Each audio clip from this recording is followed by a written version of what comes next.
lovely and good-looking crowd we have this evening. Thank you so much for coming out. Very thrilled to see so many people here. And I guess we even have our AV going now, so that's pretty exciting. How does it work? Just click to the right, I assume? Anyway, all right, so I'm not here to waste your time, but I'll tell you just real quickly a couple of things you need to know. Mostly what we're here to do tonight is we have 7 really great writers who devised really original, imaginative, and fun stories about very sort of mundane thrift store type objects. So why did they do that? Well, the very quick explanation is that some time ago, Josh, Glenn, and I got interested in this particular question around the idea of how objects and story and sort of value and meaning relate to each other. I think we can all pretty much agree, and Josh and I agreed, there's a relationship there, and there are things we know intuitively about it.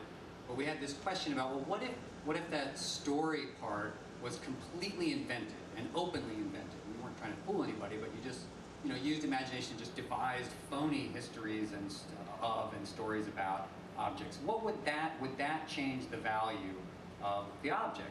And our hypothesis was that it would. And we set about doing an experiment. And the experiment had 3 elements. There were 3 things we needed to do in order to test our hypothesis.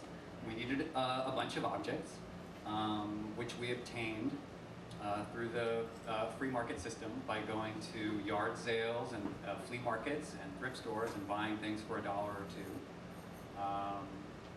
And then second, we needed storytellers. So we spent a lot of time conning and cajoling and begging a lot of really wonderful storytellers with great imaginations to come in and invent completely new histories for these things. And then the third element that we needed was eBay. So that we could have a market mechanism to put these things on sale. And what we did was we would post a picture of the low-value thrift store doodad. Instead of an item description, we would use the phony history devised by whichever creative writer we had chosen to do that object. It was not a hoax. We clearly labeled on the eBay listing the significance of this object was invented by Jason Grote or Matthew Sharpe or Lipson or one of the people here tonight. And go back to our website for more details. And we wanted to see what would happen. The opening bid price would be whatever we paid for it at a yard sale or at a flea market. And would people bid it up? Would someone be willing to pay more money for something with this story attached to it? Part of what we promised was that we'll not only send you the object, we'll send you a printout of the story. So you'll see later how it all turned out, but the thing that happened along the way as we were conducting this experiment, as some third-party observer, I have actually forgotten who, pointed out, we were publishing the world's first literary magazine published on eBay. And we didn't set out to do that, it was an accident, but they were kind of right, and we were really, the stories, if I'm a little bit biased on this, but the stories were really good. And probably a lot better than what we had bargained on when we came up with this experiment. And that is why Fantagraphics has chosen to publish a book collection of some of the best stories from the experiment. And that is why, in turn, you are here tonight. So, our first reader, and I've marked your stories in here, but you'll have to flip around a little bit, is Jason Grote, the author of the plays 1001, Civilization, All You Can Eat, and Maria Stewart. He also writes for film and TV, including 2 episodes for season 1 of SMASH. His upcoming collaboration with David Levine, Habit, can be seen in the Alliance Francaise Crossing the Line Festival in September. And here is what he's going to tell you about. Thank you.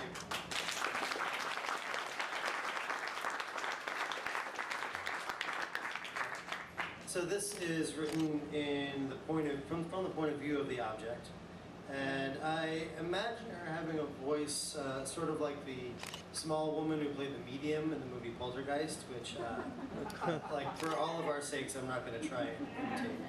But if you could just have that in your mind as you do it.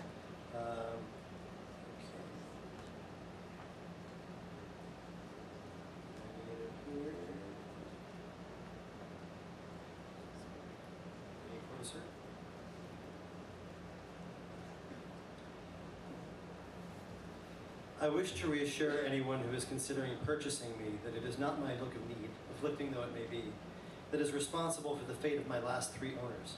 For reasons that I can only imagine are aesthetic, I tend to be attracted to elderly people, especially elderly women, and cannot be blamed for their mortality. The fate of my 3rd owner, the young man, was some sort of freak event. I assure potential buyers that I am not cursed, at least I am not cursed in that way. I cannot recall the specific turn of events that led to my being placed behind the glass. I have memories of walking around, of freshly mown lawns, of friendly dogs licking my hand, and of attending church services and barbecues. However, this could be a trick of memory. It is possible that I have only seen or heard about these things and not experienced them at all.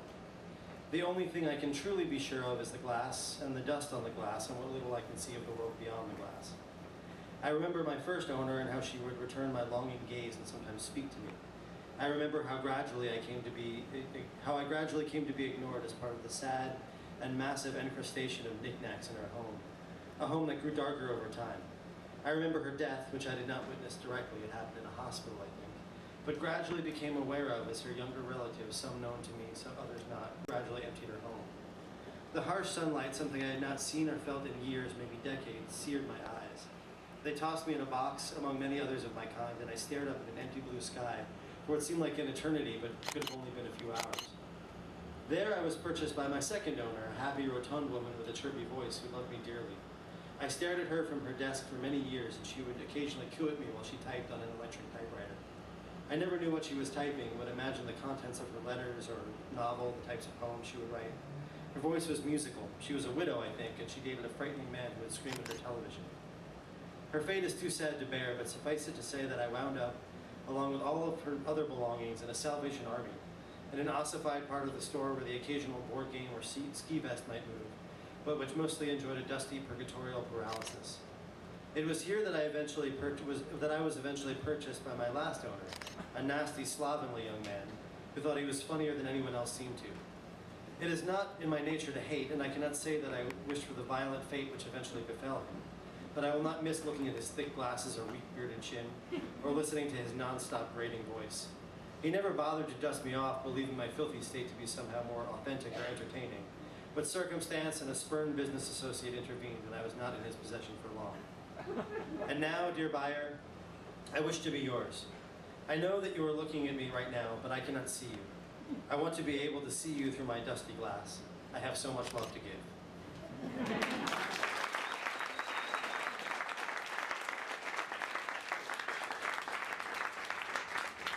Thank you, Jason. Yeah, I'm Josh. A couple footnotes to Rob's introduction. And this whole project was really Rob's idea, so everything on that is a footnote to Rob's production. But Rob said that these are the 100 best stories from significant objects. I think that's politically incorrect. Yeah. It was a very complicated algorithm and process by choosing which of the 250 stories we publish on our website we're going to make it into the book.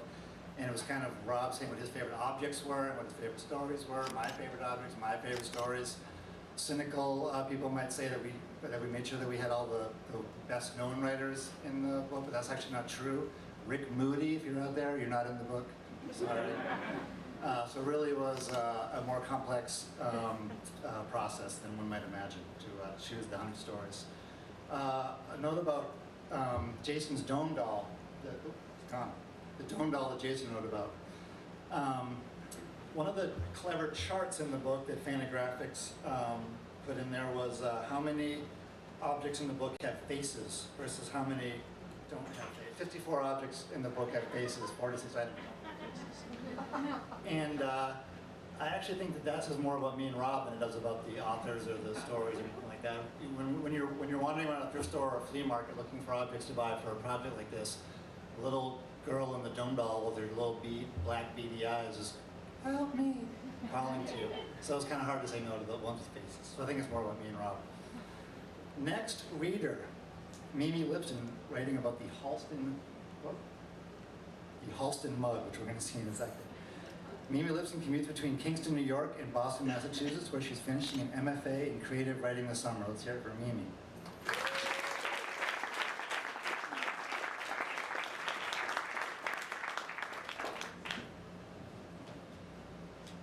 That's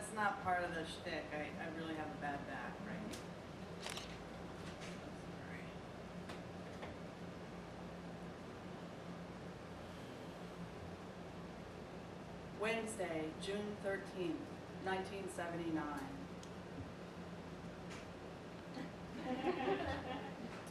Halston was having a birthday party for the DuPont twins, so I glued myself together and cabbed it to the Pierre to pick up Bianca. $5. She's still mad at Victor about the sweater, but I really think it's because she found out that he went to Mick and Jerry's black and white party at Mr. Chow's. Bianca's ass is really getting too wide to wear Halston. The party was fun. Halston had a birthday cake made up that looked like a giant popper. Victor was passing out these ugly coffee mugs that said Halston and had sketches from the fall line on them. Mugs, like from a truck stop. They had wavy American flags on them too. And when I asked Halston why they had the flags, he said, "Don't you think it makes them look so much more butch?" Maybe I should get some mugs made up for interview. Are they camp? Thursday, June 14th, 1979. Woke up tired from sleeping on my back so I don't get any more wrinkles. I'm going to use the vaporizer instead from now on, if I remember to. And I'm still black and blue from the B12 shot that Martha Graham talked me into. I don't want mugs for interview anymore. I've decided that they're tacky. I thought about saving my Halston mug for a time capsule, but I gave it to Bridget instead. She's probably just going to throw it out or give it to the Salvation Army or something. Thank you.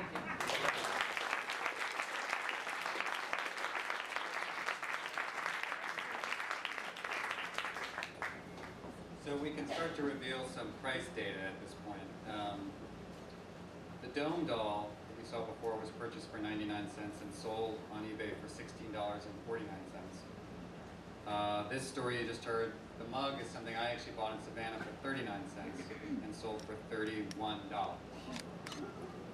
I don't know if Mimi actually knows this, but the sale, this was something that sold relatively early, and it was a big moment for us in the sort of history of like whether our experiment was working, because it happens that there are a lot of these mugs on eBay, mugs just like this.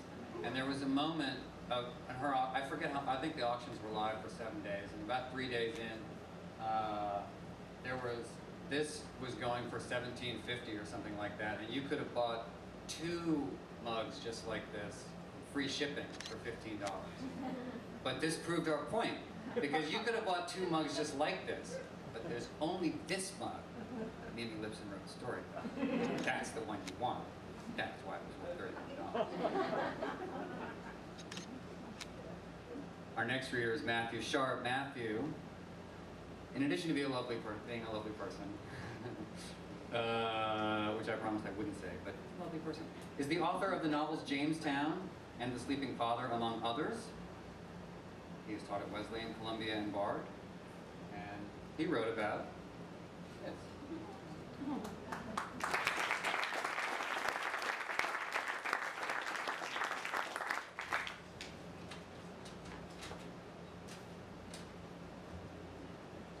This is the statue of the mule that I have sculpted by my hands. But if you are the serious person about the hand-sculpted statues, also serious when you are knowing how to feel the deep meaning in life, then you will see that it is not really the statue of the mule. I will not be able to say what the statue is truly, because then I will be embarrassing, and you will be embarrassing too, if you are the serious person about it. Not all of the things are to be talked about in the computer. But the mule is also to show how I am having many nations that I am coming from in my family background. I, the selling person, am Hans Mifune, artist. What is the artist? It is the ancient river running in the new bed.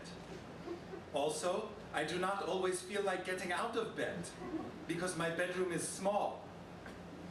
I must sell my beautiful artworks for that is sometimes only the way that the other people of the world can see my artworks, and also then sometimes I can eat some things that are not the sandwiches with sugar and lard. And even these sandwiches sometimes do not have sugar and bread on them. I am finishing this telling with saying how the ashes in the sculpture is because I have some pain to have so many nations at once as the location where I am coming from in life. The pain is not because of my many birth origins in and to itself. It is because of the humans that live in the world of them. I live in the world of us. I hope that you live also in the world of us. You will have also the penny in the photograph of the mule for the same price that you bid the most to the statue of the mule, plus shipping and handling.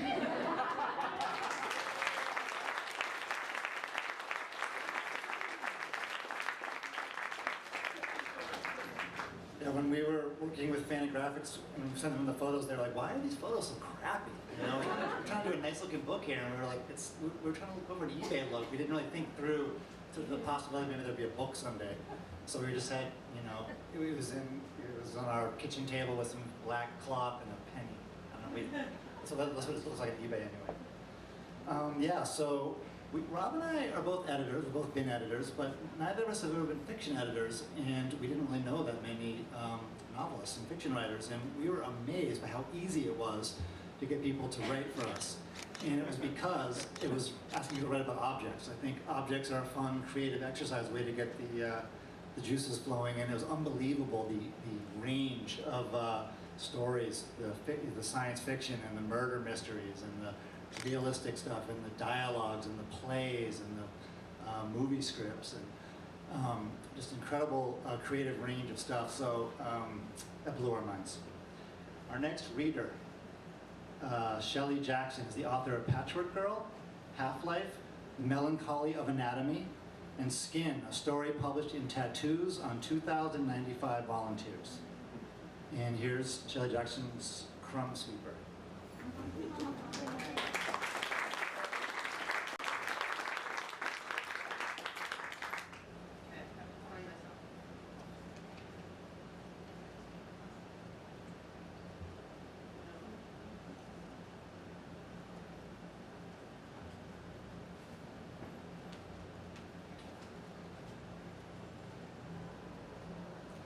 I was a little bummed that mine didn't have a face. When I first met him, the moon, a chip of bone in the pale blue of morning, was just past full. I can be sure of that, though it was only later that the phases of the moon became as familiar to me as the seasons, or as my breath coming and going. He was crouching against a tree in Prospect Park, nearly naked despite the autumn chill. The pale skin stretched over his shuddering ribs, disfigured with a rash. He was swiping at his red, swollen, and tearing eyes with one paw, while the other, with a very practiced motion, was employing what looked at first glance like a bar of soap to harry clouds of short, coarse, whiskey-colored hairs from a pair of loose drawstring pants and a tunic draped over his lap. I did not think anything of the fact that both items appeared to be inside out. I did not pay any special attention to the fellow at all, who seemed to me an everyday sort of eccentric, only, for I have an eye for curiosities, particularly those ingenious contraptions rendered pathetically de trop by advancing technology, clockwork computers, water clocks, and the like, only to the object he was holding, which I now saw to be a rounded bar of ivory, or an imitation, in which a cylindrical brush had been ingeniously set so that it might skim a smooth surface and rid it of debris. The tool of a butler or a maitre d', I thought, for clearing crumbs from a place setting. I stopped to comment on it, reaching out a casual hand. He snarled at me, and I took my hand back, the small hairs standing up on my neck. I hardly think I felt an attraction then. Despite his undress, he was not a prepossessing sight, with his wet red eyes and nose and his rash. So how can I explain, except by some atavism buried deep in the genes, that I did not excuse myself and continued on my way, but cringed down before him on the grass with a truckling grin. Events followed, many good, some very bad. He left me this object and my life, which was good of him. He was exceptionally fastidious for a werewolf. Indeed, his whole family, or I should say his pack, was so. They left no bone unburied and curried the furniture daily to rid it of hair. To do so was their pride as an ancient aristocratic family, but it was also necessity, since every member of that bloodline was congenitally allergic to dust, to dander, and such is the cruel levity of fate, to dogs. And a wolf is but a purer, more essential dog. He is not the only person I've loved whose constitution was at war with his calling, but he handled it rather better than some. Thank you.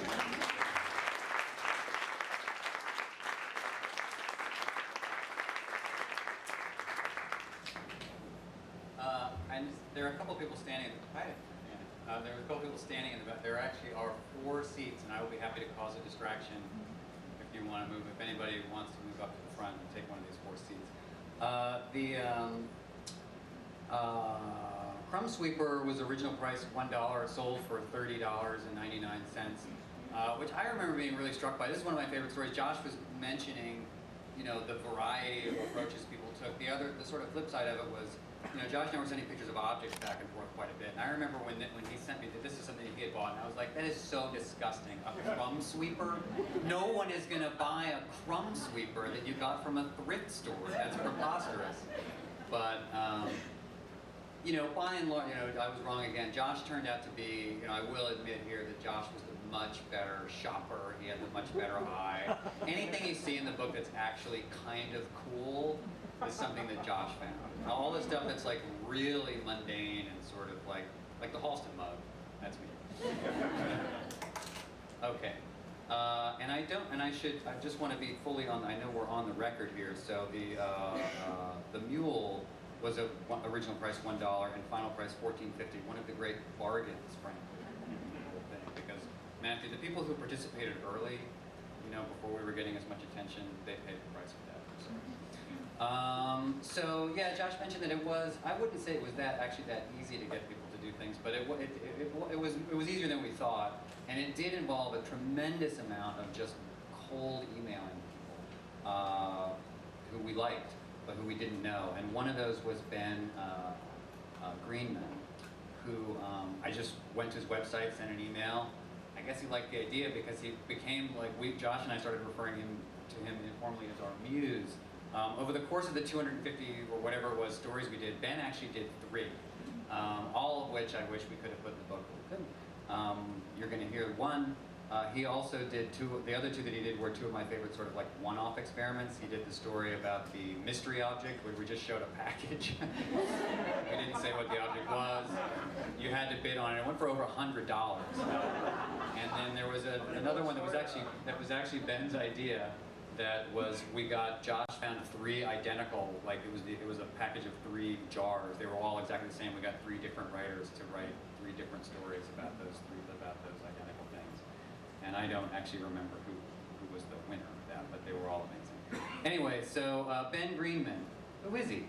He's an editor at The New Yorker and the author of several acclaimed works of fiction, which is true, and they're all really great. Superbad, Please Step Back, and what he's poised to do. Among them, his most recent book is Celebrity Chekhov. And here it is.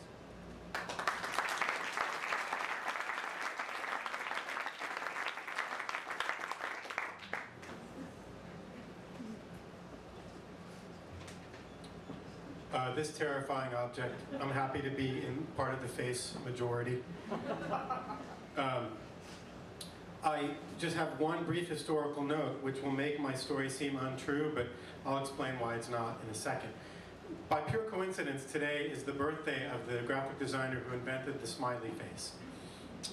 I saw this today somewhere online. So that guy's name is Harvey Ball, I think, not Forrest Gump, who pretended he invented it in the movie.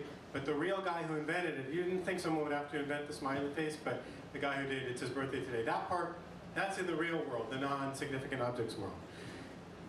This mug, the history I'm about to read to you is, for the duration of my reading, true.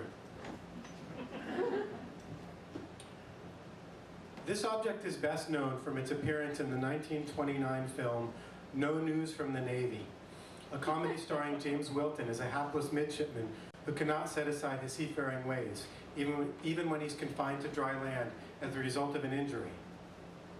Wilton's character, who's called simply Sailor, competes for the affection of a young woman named Evelyn, played by Mary Hannon, despite the opposition of her father, played by Gordon Howard, and a larger, determined suitor, played by Kenneth Lopp.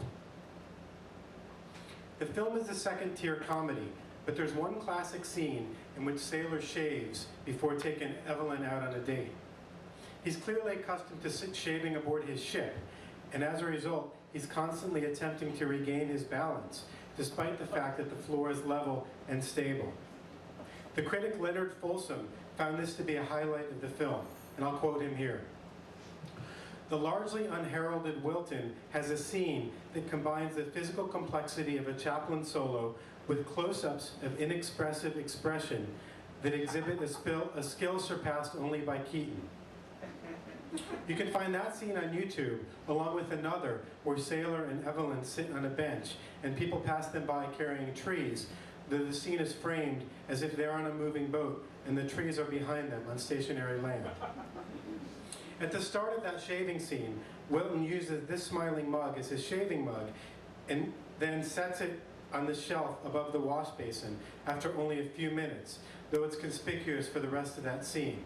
And here we'll go back to Folsom again.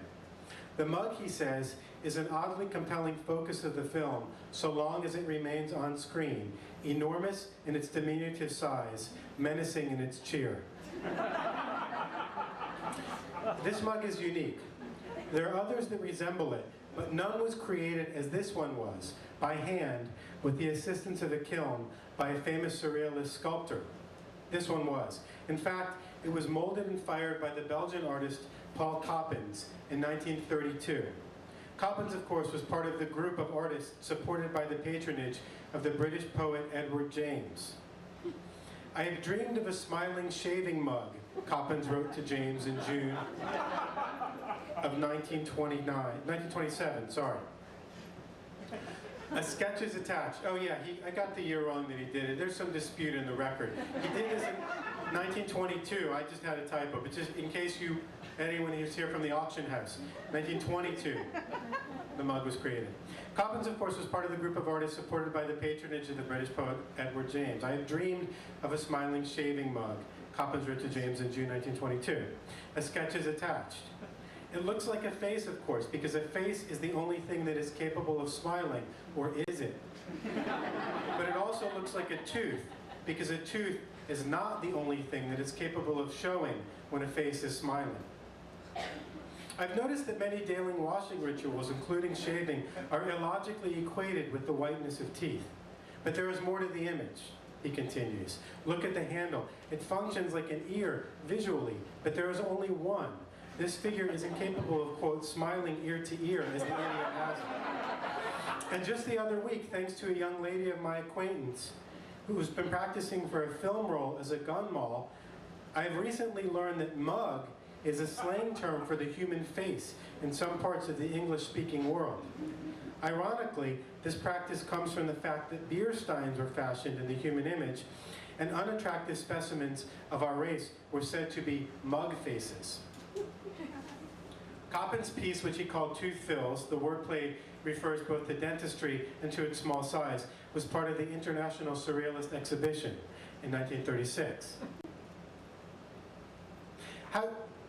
26. How Tooth Fills came to be in no news from the Navy is simpler than the creation of either work. James Wilton, who himself trained as a painter and considered himself an acolyte of, if not a participant in surrealism, attended the exhibit, acquired the piece, and insisted that it be in every one of his films.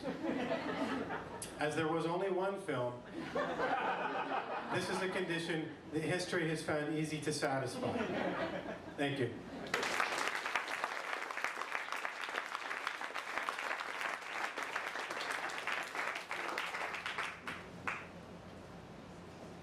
People standing in the back, there's 3 seats up here. If you want to sit down next to Diana.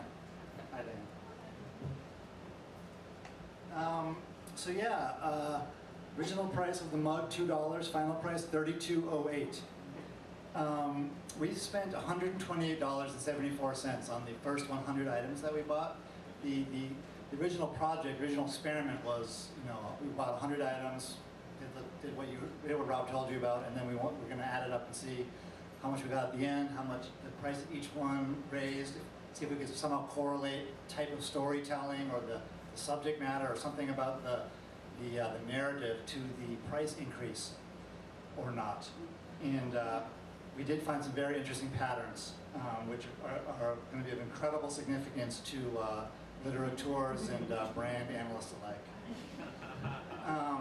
The final sale price of all the first 100 items, for which we spent $128.74, was $3,612.51, which is not a lot of money, perhaps, in total, but it's an increase of over 2,700%.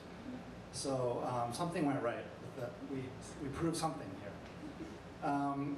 We had all kinds of theories as we went along. People, readers, and journalists and bloggers all contributed theories about why this was working. There were some people, for example, who thought it might have something to do with author fame, but actually if you look at the master chart in the back of the book, although there are a couple of well-known people in the top 10, there are plenty of well-known people who aren't anywhere near the top of the chart sales-wise, and some of the people in the top 10 are best described as up-and-coming writers. So it's not about fame. Mathematically astute readers among you might deduce that most of our stories tonight are actually below the average. The high price of any object that we sold in this project was $193. So $30 here, $20 there. One thing that we just decided very clearly was that story quality was not the determining factor on how high the price went. In fact, we have a really good chart somewhere in here that shows that quality stayed standard, perfectly consistent, amazingly throughout the whole project. The sales rank went wildly up and down. So something else is the reason. Some objects went for more money than others. We had so much fun doing the first round. It was supposed to be just an experiment of 100 objects, but we had a lot of buzz going. This is the first thing that Rob and I have done. Both he and I do a lot of kind of creative projects on the side, and for me anyway, they're always money losers. And this actually, we were paying our writers. We were getting attention. We were written up in newspapers and magazines, and Fast Company was writing about us, and the Freakonomics guys were taking notice of what we were doing. So it was interesting. So we decided to keep going and raise some money for nonprofits. So we did 2 more volumes of stories, 50 stories each, and we spent $134. I know you're all interested in the exact numbers. We spent $134.89 on the next 100 objects. Or actually, our people spent $134.89. By that point, we had a big staff. We were doing so well. And we sold them for $3,992.92 for an increase of 2,860%.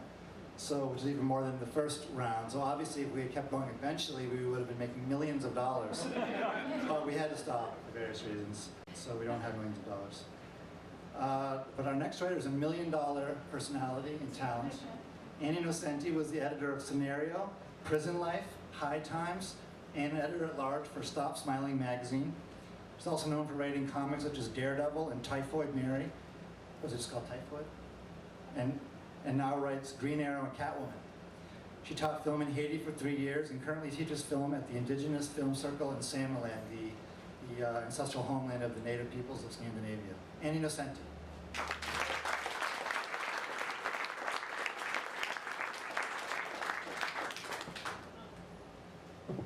Well, I got a famous face.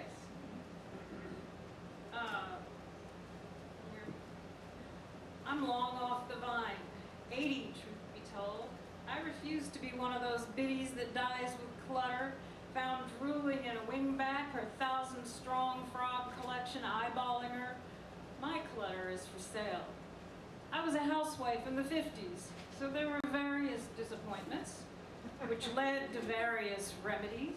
But that kind of clutter is not up for sale and certainly not worth the price. Let me see here. Salt Lick JFK. When I was 30 and Edith was 8, we'd go to the department store and she'd rush up and down the aisles licking everything that took her fancy. She was a terrible embarrassment to me. I'd dig my fingernails into her until her arm glowed with a row of red crescent moons. But that little tumbleweed would twist out of my grip and be off licking a ceramic gnome or Easter egg or whatnot. I took her to the doctor, and he said it was a compulsion she'd grow out of. She didn't, but that's another story. One day, Edith licked JFK and said he doesn't need salt. Turns out she had good taste. Most of the junk Edith licked turned out to be collectible. Those pre-assassination JFK salt lick heads went on to be very popular after 1963. We used the head for a school report. Turns out salt licks are cosmic, from some divine cow of Norse mythology, descended from one-eyed Odin. Salt licks have a certain resurrection quality. Not that it helped poor JFK. Cows quite like them. I can't promise this one is unadulterated, but it's got history.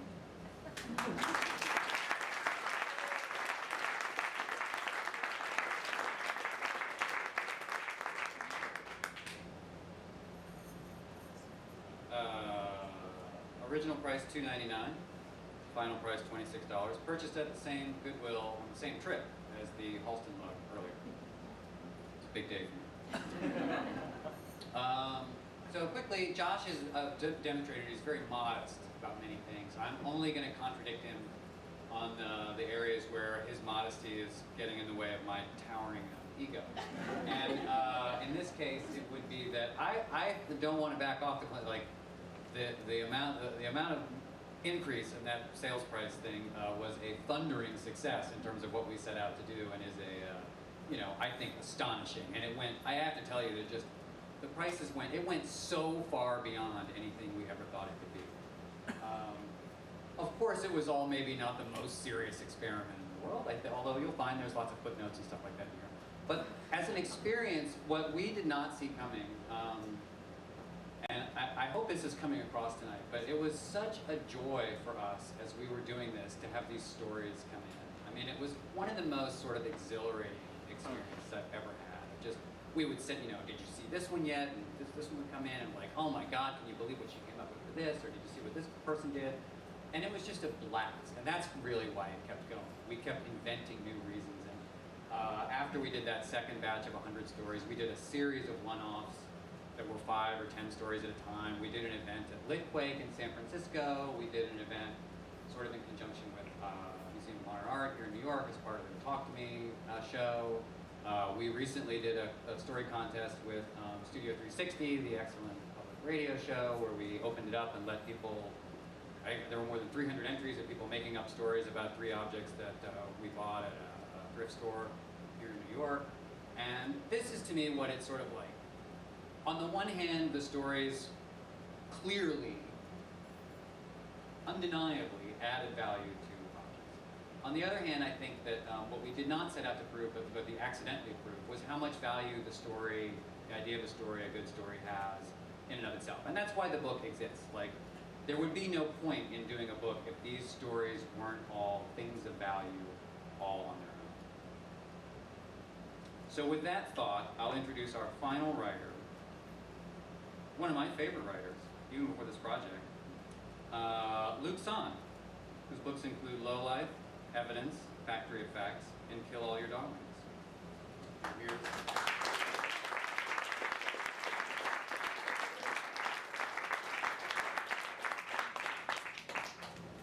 Thanks. I'm gonna find it. Ah. No face. After my friend Claude had his accident, I went to visit him in the hospital. When I saw him, I had to cough to divert a laugh. He looked like a guy in a cartoon, his entire body wrapped in bandages. He'd broken everything that could be broken, from his skull to his toes. Somehow he was conscious and could speak, Although to hear him, I had to put my ear right up to his mouth hole. I thought he said, "Door." So I shut it, but he was still agitated. Eventually I got it. "Drawer." The one at his bedside stand contained a single object, a ball of wrapped flannel that looked like his head, only more colorful. I went to pick it up with my fingertips, but then had to readjust. Astonishingly, the thing weighed at least 5 pounds. I gaped at it, but Claude was making noises. I finally understood. "Don't unwrap it." Claude went to glory a week later, felled by some hospital bug. The ball sat on the shelf next to my bowling trophies. Occasionally I blow the dust off and pick it up just to feel its weird heft. After a while I forgot about it, as stuff got parked in front of it and stayed there. One night I was rooting around trying to find my paintball gun, and there it was. When I picked it up, it seemed twice as heavy. I got spooked and reburied it. Time passed. The seasons came and went. Hockey, muskrat, sweepsweek, estrus. I grew a mustache and shaved it off. Twice. I enjoyed the stylings of 8 cars for varying lengths of time. I fell in love with Sheila, Bambi, Marla, Candy, Darla, Brandy, and Concepcion. At work, I climbed from office boy to field officer to regional sales manager to CFO, and then back down again. My apartment grew ever denser with stuff. I could barely move around and tended to use and wear only things from the top layer, a fleeting category. One time I was poking around for some itch cream when my hand grasped the ball. I couldn't move it. Then, on a dark November morning, as I was lying in bed watching paragliding accidents on TV, the crash came. My shelves buckled and caved in the middle one by one. There appeared a sinkhole in the floor, which sucked piles and piles of stuff down to hell, or at least the garage level. Then cracks appeared in the walls. As the other residents and I huddled across the street in our bathrobes, watching the fire department string caution tape around the building, the whole thing shuddered briefly and then dissolved in a blizzard of concrete. We stood transfixed and mute as the dust died down. What seemed like hours. Then something emerged from the ruins. A colorful little ball that seemed to shoulder its way out and then rolled straight to my feet. I picked it up. It weighed nothing. Thank you.